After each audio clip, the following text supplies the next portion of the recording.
Hello and welcome back. You're watching Unplugged TV India. This is Alice Francis. Let's catch some major updates from around the world. Congress leader Kamal Nath has resigned as the leader of opposition in Madhya Pradesh. Nath's resignation has been accepted by the Congress High Command.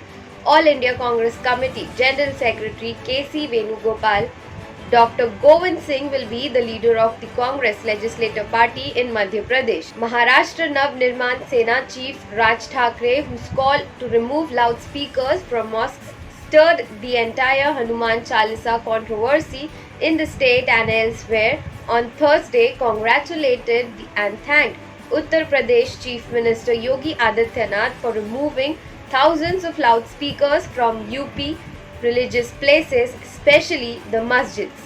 The UP government has managed to remove over 11,000 loudspeakers in religious places, while the volume of another 35,000 loudspeakers has been lowered to the permissible levels. The Bharatiya Janata Party has shared a list claiming that 8 of the top 10 states with highest petrol and diesel prices in the country are non-BJP ruled states. According to BJP, Andhra Pradesh occupies the top spot where petrol was sold at 121 per litre and diesel at 107 litre on April 6. Madhya Pradesh and Bihar are also included in the list. Defense Minister Rajnath Singh said that the Russian-Ukraine conflict has highlighted that being self-reliant without dependency is a vital necessity.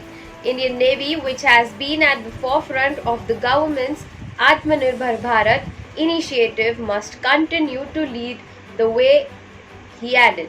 He further informed that Indian Navy trained over 19,000 foreign personnel in the last 4 decades. The Supreme Court rejected pleas challenging the raising of the minimum age required for admissions Class 1 in Kendriya Vidyalayas to 6 years. The new rule will be applicable from 2022 to 23 academic year.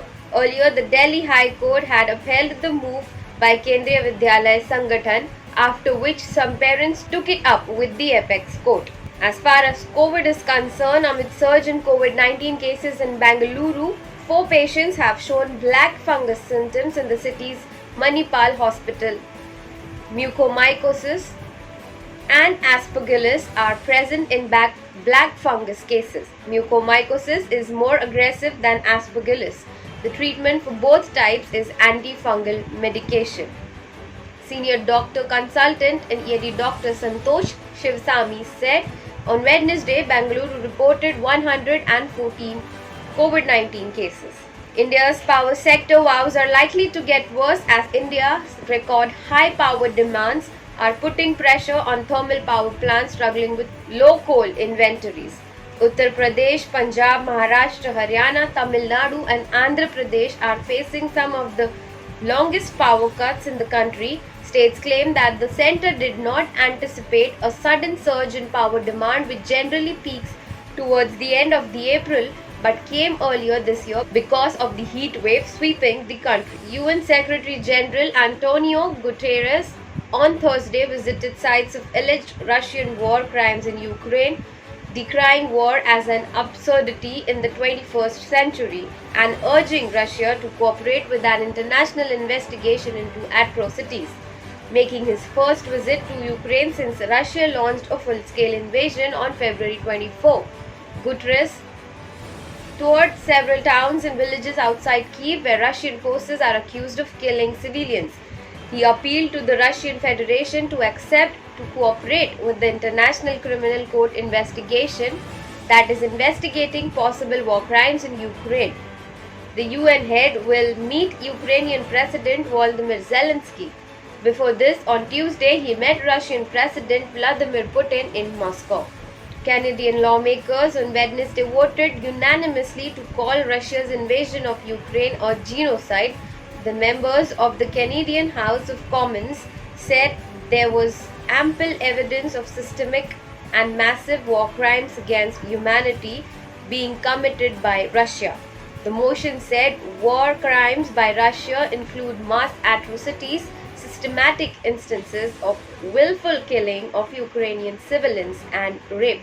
The Swiss government on Wednesday said it has implemented new European Union sanctions against Russia and Belarus.